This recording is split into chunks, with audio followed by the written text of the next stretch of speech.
Nitong nakaraang pagdinig ng mababang kapulungan hinggil sa operasyon ng iligal na droga sa loob ng New Bilibid Prison, ay binigyan ng immunity form suit ang mga inmate na tumistigo sa investigasyon.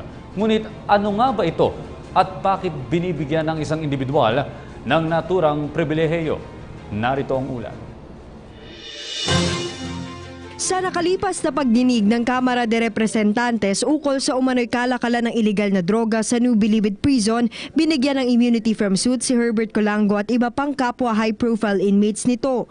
Tumayong testigo sina Colango laban kay dating Justice Secretary at ngayon Senadora Laila de Lima na itinuturong responsable sa pamamayagpag ng drug trade sa loob ng pambansang piitan. Base ang immunity from suit sa Republic Act No. 9165 o Comprehensive Dangerous Drugs Act. Sa pamamagitan nito, protektado ang individual sa anumang kaso. Ayon kay Attorney Maris Manalo, isang legal practitioner, paraan ito ng pamahalaan para makakuha ng mas maraming impormasyon ukol sa isang sensitibo at komplikadong kaso.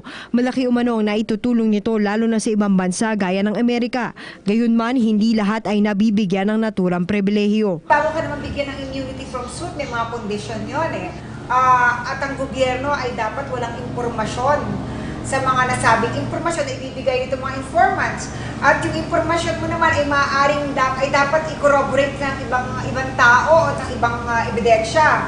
At itong mga testigo o informant ay dapat sila ay hindi convicted ng mga crimes involving moral turpitude except kung ang Estado nga ay walang impormasyon na katulad ng mga impormasyong binibigay nila. Kaya yung mga taong ito, yung mga nagbibigay ng impormasyon, ay willing sila na pag nagbigay sila ng information, wala silang condition. Sa kabila nito, posible pa rin bawiin ang immunity from suit. Consider also na under Section 34 naman din dun sa RA 9165, nakalagay din po doon na kahit binigyan ka ng immunity from suit, kapag nalaman na lahat ng binigay mong impormasyon ay walang katotohanan, malisyoso, at ito'y gawa-gawa mo lamang, maaaring bawiin ang tinatawag na immunity na yan na binigay sa'yo at ikaw ay maaaring i-prosecute. Para sa PTV News, Ria Fernandez.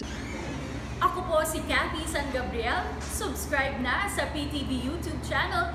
I-click lang po ang subscribe button.